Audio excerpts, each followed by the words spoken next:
Are you new to homeschooling, but you just feel discouraged? Maybe you've been homeschooling for a couple of years now, and you're just wondering if you really want to continue on this education, or on this journey of educating your children at home. Or maybe you've been homeschooling for many years, but you're feeling tired. You're wondering if you really do want to keep on going. Or perhaps you haven't even started homeschooling yet. I've talked to quite a few of you that are just thinking about it, sort of looking at what's ahead, but maybe the whole task seems so overwhelming. You're in the right place and you're going to enjoy our conversation. We're going to be talking today about how to refresh the vision to go the distance when you're thinking of giving up. I'm Diana Rolston, and this is Spark Homeschool Parent. I want to welcome you. Whether you are just thinking about homeschooling, whether you've been homeschooling just in these last 2 years, you thought you'd bring your children home during COVID, maybe you've been homeschooling a few more years than that, or maybe you are educating your children for the long haul, you've been doing it for a long time. You are all welcome here. Each week we talk about the fears, the discouragement, the doubts, and the questions about educating our children at home. And because educating our children at home is not an easy task, no one will say that it is. But wherever you are on that journey, we want to encourage you today. I hope that the conversation that I have today with my guest will leave you feeling inspired and reignited to go the distance and reset for the future. You're going to enjoy today's conversation. You are in the right place. If you want to hear why we're convinced, to veteran homeschoolers, why we're convinced that educating our children at home is the best way to learn. You can enjoy the conversation if you're looking to just know, why is knowing my why so important? We're going to be talking a lot about that, and that is a conversation that comes up over and over, the importance of knowing your why. Why are you educating your children at home? You're also really going to enjoy this conversation, whether you are a Christian or not, whether you read your Bible, believe in Jesus. We're going to be talking about biblical encouragement for the tired and the discouraged. And you're all going to find some inspiration from that. Again, this is Spark Homeschool Parent. I'm Diana Rolston, and I encourage you to engage in our conversations. Throughout this last week, we are talking about the tiredness, the discouragement, just that feeling of wanting to quit. We all get that at some point. Whether you're watching the replay, I encourage you to send in your questions, your comments. I look at them all, and if you have any questions for our guests, I'm happy to send those off to her also. And some of you have been contacting me through Messenger. That's awesome. However you want to do that, that's great. Yeah. The guest that I have the privilege of speaking with today, I'm really excited about. She's a homeschooling mom of 8. Her firstborn is getting married. There's going to be a lot of changes in her house in the next few days, few weeks. She's been married to her husband, Gord, for 26 years. They enjoy living on 47-acre farm, growing grapes and hay, a few chickens, a dog, a few cats, and now I hear she's got some lizards also. Her passion is coming alongside younger moms informally, as well as in a mentoring mom style Bible study. And she knows what it's like to get tired and discouraged and want to quit homeschooling her children at home. I have the pleasure of introducing Paula Moretsky. Welcome. Hey, thank you. Paula, you're on a little bit of a homeschooling tour right now with OCHEC. Yeah. Yeah. So I'm That's really right.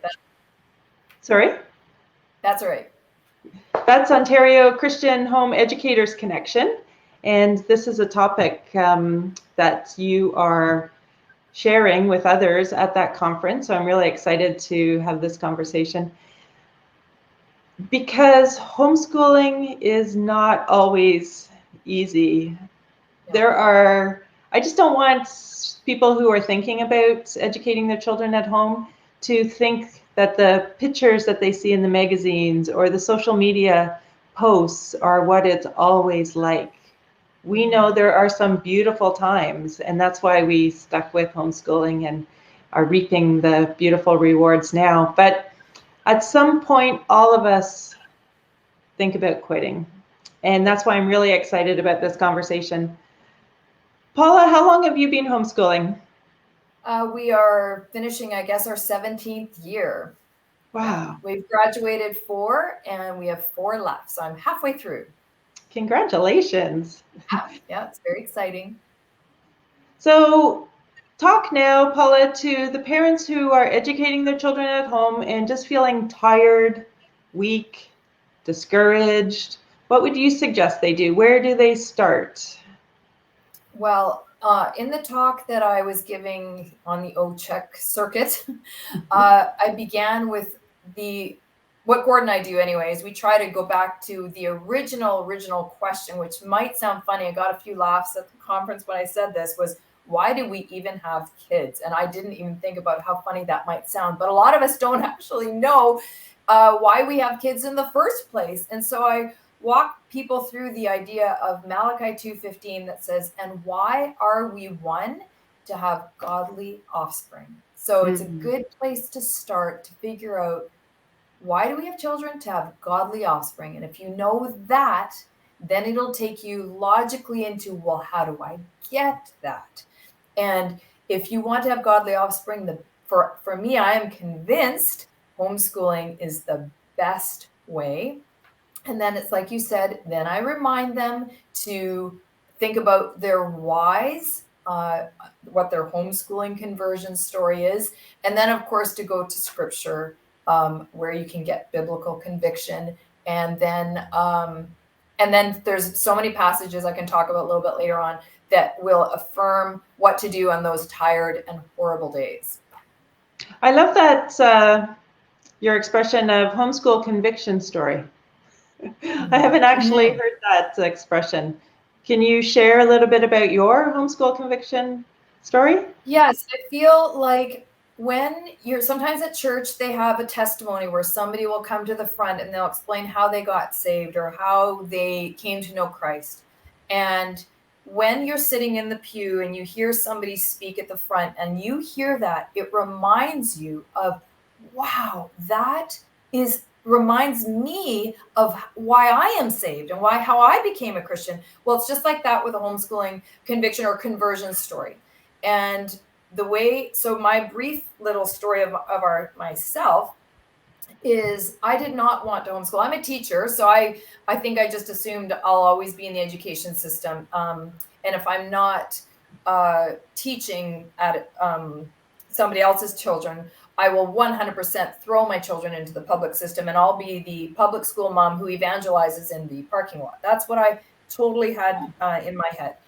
And then I signed up my daughter for JK, and I came and I told my husband, I said, okay, I signed her up for public school. And he goes, pardon me, what? I said, yeah, I'm signed up. I signed her up. And he said, we're not sending our kids to public school. I said, oh, aren't? I had no idea that he had convictions in this area. And so I said, well, why not?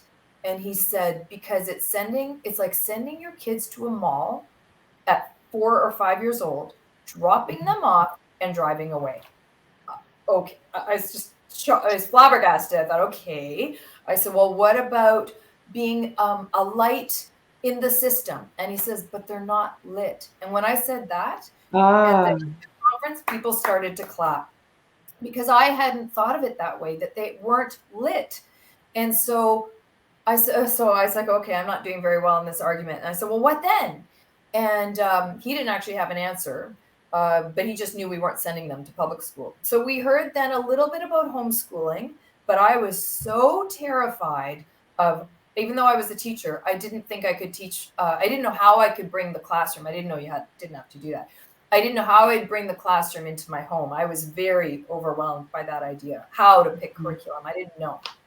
So I dismissed it and I procrastinated. And while I was procrastinating and dismissing this idea of homeschooling, because somebody had mentioned it to us, we found a little Christian preschool.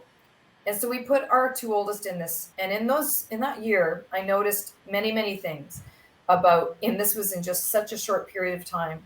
I noticed that my oldest was like a classic firstborn, very smart, very bright, already reading and writing at 4. And yet she couldn't get the attention she needed because the teacher, with the only 7 kids in the class, was already didn't have time for her because she was dealing with all the people who couldn't read and couldn't write. So that's interesting. Then my second born was already at 3 years old, the class clown. And I thought, well, that's funny. He was already taken out of circle time. He was in trouble all the time. He was constantly talking, never getting his schoolwork done at 3 years old. And my third born was just little, but I knew at an early age, he was already he was already showing the introverted personality. So I knew he would never get the attention he needed either, because he was so quiet, he would never raise his hand. So I started to think how I'll probably be doing homework and homeschooling with him at night anyway. So then somebody else told me to go to a homeschool conference. So I went to this homeschool conference, and I got a book while we were there, and it was on homeschooling. And I was about 6 pages in. And in those 6 pages, she talked about, when you have kids, you be the mom. You be the one who raises them. It's your responsibility. And I started to think back when I was in the classroom, how the children would call me mom. Well, why did they call me mom? Because I was more than their mom. So they thought of me as their mom by accident, but it happened all the time. Then I thought about how when I was in the classroom, I could never deal with their character issues. I couldn't discipline them. And I recognized that if I put my kids in a classroom, the teacher won't do that either. It also occurred to me how much I loved my kids in the classroom when I didn't have children of my own. But as soon as I was pregnant with my first and I was still in the classroom, I realized, oh, I don't love these kids as much as I love my own. And I thought, that's me not loving other people's children as much. What teacher will love my children the way I love them? And I knew no one would love them the way I loved my kids. So all of these things went through my mind. And it was April 6th. I think it was 2003. I can't remember now. And it was 11 p.m. And I looked over at my husband and I said, we're homeschooling. And that was the moment I was converted. And in that moment, my whole life changed. And at that time, I didn't have a biblical conversion or foundation at that. It was just kind of emotional, logical, practical reasons.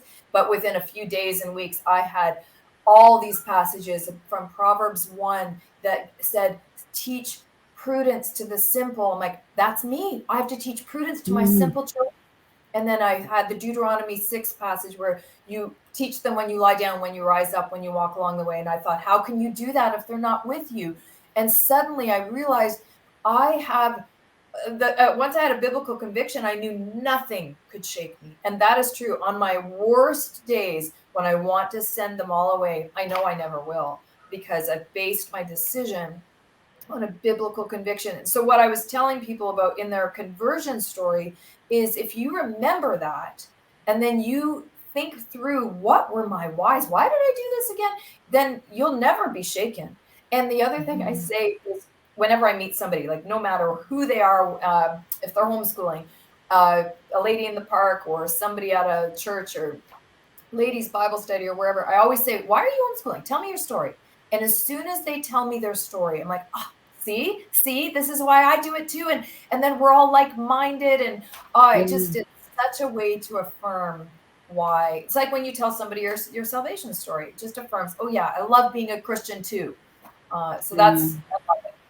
Yeah, I love that. So then I'm thinking back, I remember I have eldest and then twins, and it sounds like your second born and my twins had same personality of just also a small. My second born is like twins. So Pardon? I kind of feel like my second born was like having twins. So yeah. And also a small school, but they were in the principal's office for misbehaving at a young age. And I just thought, so sad. They're going to be in this school and already they're identified as the kids that are misbehaving. No, my But son was frisked every single day after school for stealing Hot Wheels. It was so funny. Yeah. Mm. yeah, but yes, very important to know that why, because we're Yes. over and over when things don't seem to be going well, when we have a day or a week that doesn't seem to be going well, we're going to think, yes, the school is the best place. I'm sending my kids back to school. But then it's like, wait, I have a bigger purpose that doesn't Yes. just take a week. When we first, in our family, we were just going to educate the boys at home until Christmas. And then at Yeah. that time, things were going well. So we continued for the next year. I think this is common for a lot. And then we were just doing 1 year at a time. And then I realized I got to have even a bigger picture than that 1 year. But such an important thing to remember that why. It'll just Yeah. ground you, and bring you back Yes. to the Yes. bigger picture. So then there will be those that continue to be discouraged. They got this Mm-hmm. far, but they're still discouraged. Mm-hmm. You go on. Oh, well, after I figured out my conversion story was, and I started homeschooling, I started to see there were benefits that were mind boggling, that were by faith I trusted God would do, and I didn't believe it would actually happen. But and you should never, my encouragement is to never look back yesterday or even a week ago, look back a year, look Mm-hmm. back two. And in my case, I can look back now 17. One of the benefits, so I started to list like what were my top benefits that came out of me homeschooling my kids that I'd hoped, that I was told would happen, but I cannot believe it actually happened. And so when I was public schooled, I liked my family. And I would almost say I loved my siblings, but I did not like spending time with them first. So I always wanted to be with my friends. And Mm-hmm. so I was hoping that if I homeschooled, that my children would be best friends. And I'm telling you, that is what has happened. It is so wonderful that out of this homeschooling journey we've been on, my children are best friends. My daughter's getting married, and automatically, all of my daughters are her maids of honor.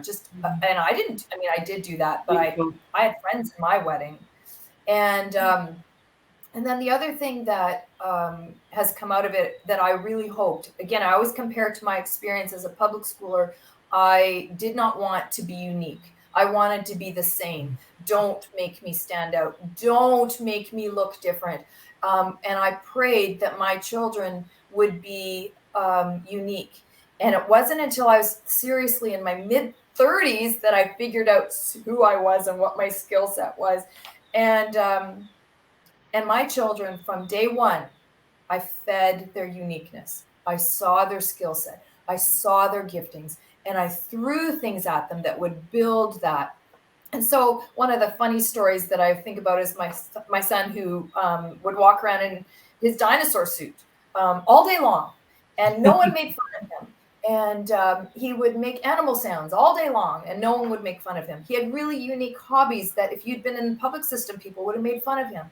The things he would collect and his interests, people would have said, "Oh, that is so dumb. You're so stupid." And here it was like, "This is so great," and we pursued that. And so all of my children from a young age know who they are. They know their skill set. They know their giftings because we could speak that into them, and no one tore them down. I mean, I joke about that. Yes, my kids are bullies to each other. So yes, we have a bullying problem in our home, but not the way it would have been. Mm-hmm. And so that was another thing that came out of it. I have a close relationship with my children. My husband has a close relationship with our children. That was so special to us. Let me see. I can't remember what the last one was. I was going to say, so important too to write those things down because, Yes. like our memory sometimes is so short. But then when Mm-hmm. we think of the big picture, yes, that's one of the important things in our family too, and I see it. Well, and some people criticize homeschoolers as sheltering. and isolating. And I say 100%, you bet, 100%. But we've changed the word. We now say insulating.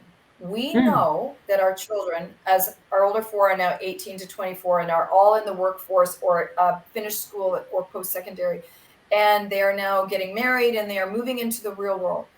But they go in the real world in strength. And that is one of the things I feel so good about, that we did protect. We built up that lighting that I talked about. They weren't lit. Yeah. They are lit. They are lit. They're ready to go. I'm not sad that my daughter's getting married by any stretch of the imagination. She's 100% ready to go by God's Mm. grace. And I think the other thing that people will, it's a misunderstanding, misconception of homeschoolers is, oh, you must be so patient. No, not at all. In fact, I'm one of the worst impatient people you could ever meet. I've given seminars on anger. But because I homeschooled them, my kids saw how I let God work in me. I just in front of them all the time said, Mom is struggling in this area. Will you pray for me? I am sorry. It's a chance to apologize. It's a homeschooling sanctifies you. If you are Mm. not homeschool, you'll learn it. You have to. And so that's one of the other great, I mean, there's so many others, but those were our top few Mhm. benefits of Mhm. homeschooling. I remind myself of those things, and that's another thing that keeps me from the discouragement. I look back and I go, wow, look what God has done. But not yesterday. Don't look back to yesterday, but a few months or years. Yeah, yeah. That also, just identifying the uniqueness of each of our children, that was a very important thing in our environment also. And that's the name of this, um, well, my company name, Spark Educational Therapy and Spark Homeschool Parent.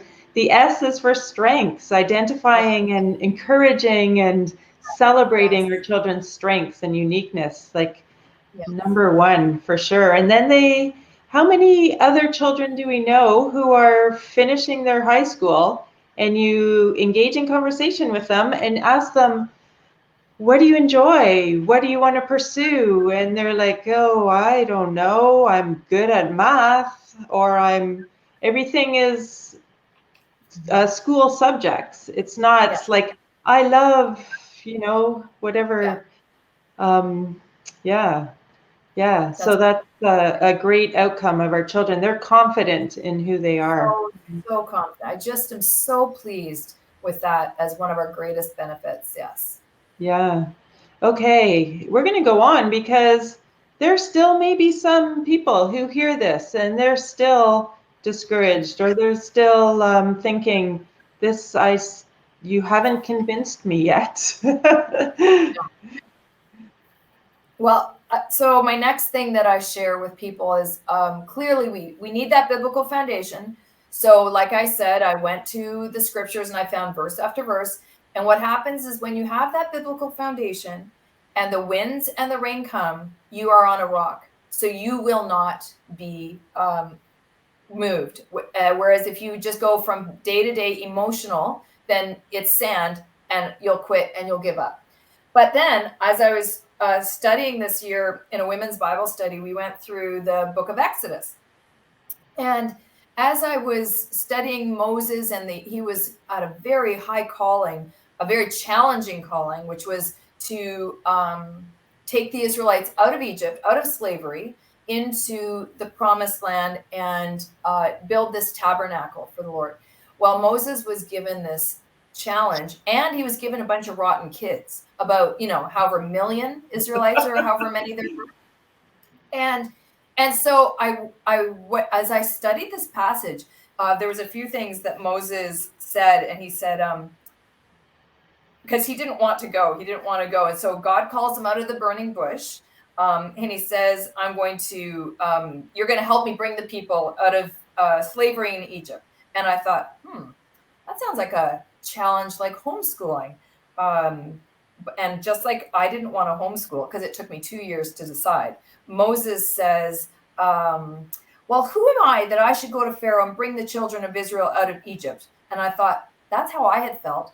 who am I to homeschool these kids that you've given me? But then God has an answer. He says, but I will be with you. I'm like, oh, okay. But I still don't want to homeschool. And Moses said, I still don't want to take these people out. So he says, well, if I come to the people of Israel and say, the God of your fathers has sent me to you, and they ask me, what is his name? What shall I say to them? And that was kind of how I felt. Okay, if I go start telling people I'm homeschooling, what am I going to say? Like, oh, God sent me? They're never going to believe that. And God has another great answer for Moses. It says, I am has sent you. Okay, so that started me on this. Okay, if God has called me to do this and God has sent me, okay, I can do this. But again, Moses has excuses, just like I do. And he says, but behold, they will not believe me or listen to my voice. They will say, the Lord did not appear to you. And then he gives him all these signs. Well, when I was doing it, I was getting I don't want to say signs from heaven, but strange encouragements along the way. I was starting to read books, come across people who had homeschooled, and every single person started to really, it was an amazing experience how they led me into, well, there's this kind of curriculum or this kind of homeschool support group. So I was like, wow, okay. So then Moses has another excuse. He says, oh, my Lord, I'm not eloquent either in the past or since you have spoken to your servant. I am slow of speech and tongue. Okay, that was when it struck me. I had the excuse too. I am a teacher, but I'm not an organized person. I don't have a or set up home. I don't have the ability to do the way all these other moms do. They can run their homes and they can have this organized house. My house will be a disaster. And I was giving basically God all these excuses. And I was basically telling God, I don't like how you've made me. And so God says, who has made man's mouth? Who makes him mute or deaf or seeing or blind? Is it not I, the Lord? Now therefore go, and I will be with your mouth. And it literally says, teach you what you shall speak. And I thought, okay, so I was pretty much out of excuses, except Moses has one more, and so did I. And it says, I send somebody else. He goes, send someone else. And God just loses it. He says, fine, I'll send you Aaron. And so then I thought, and that's what God did for me. I said, please send somebody else. He goes, fine, I'm going to give you this little packaged curriculum. And if that's what it will take, and I'll even provide the money for you to get it. And that's what happened. When I found out there was packaged curriculum, it saved my life. And so when I see that there's passages in scripture like this that basically line up for all my excuses, I think if Moses can do it, I can do it. And at the end of that chapter, it says in Exodus 39 that the job was done and that they completed the entire task. And I thought, even though they had the golden calf debacle, even though the Israelites were so badly behaved, God promised Moses, I'll go with you. And it means he'll come with me. And I have golden calf debacles almost every day in my house. My kids, like they misbehave. I feel like losing. I feel like throwing stones down the stairs, just like Moses threw the tablet. And I think, and yet he completed it. And when I look back, I'm halfway done. How did that happen? My kids are getting married, moving on, they're done degrees.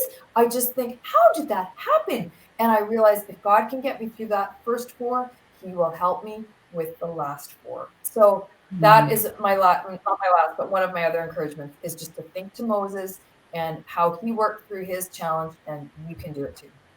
That's beautiful. Yeah. And God does promise to be with us, and to think that he loves our children. God loves our children more than we even do. Yes. I think if we talk to a lot of moms, dads who have been educating their children at home, yeah, a lot of us will say that our prayer life is the amazing benefit that we've had through the very many years of educating our children at home. And the one thing that God says over and over is, I will lead you, I will love you, and I got your children. Yes. Mm-hmm. Yes. So encouraging. Mm-hmm. Yeah, thank you. I also, at this point, want to warn some of those that are just in the early stages of educating their children at home, of who we share our doubts with. I remember I didn't have a big group of other parents that I got together with in the early years, and I would just like test the waters with a friend or someone in the family about just how the difficult time that I was going through. And it was just easy for them to say, well, send them back to school. Like and you agree with this also. I think this is something that you mentioned in your talk, is the importance of being part of a community of like-minded people. Yes. And as I was literally doing the math of my how many years I'd homeschooled and how many years I had left. And the irony is it added up to 26 years-ish. So I thought 26 years, well, that sounds a little bit like 26 miles. Well, that sounds a little bit like a marathon. Oh my goodness, I'm in a homeschool marathon. And I thought, how do people finish marathons? Well, you go to Hebrews and it talks about keeping your eyes on Jesus for the race that is set before us. And then later on, it talks in that chapter in Hebrews, it talks about how lifting our drooping hands and strengthening our weak knees. Well, how are you going to get through your marathon with drooping hands and weak knees? You need support. And I look back on my first year, I don't remember actually how I found out about this homeschooling support group, but there was one in my area, and there's about like 25, sometimes as many as 30 moms, and how I would go week after week. And within minutes of sitting down, somebody would talk about this exciting journey we're on and why we do it. And I would just feel tears come to my eyes. I'm like, I'm with people who get it. Those meetings would fire me up. I'm like, for another month, I could I can do this. This is so exciting. So then I moved out to the Niagara area and I immediately found another group and I plugged in right away. And I found like-minded families with children similar ages. And those people, we would meet regularly. The monthly meetings and then regular play dates and things. And that, oh my goodness, the conversations you have over coffee with other moms is so key. And then we lost that. Our church, we went through some ups and downs with church.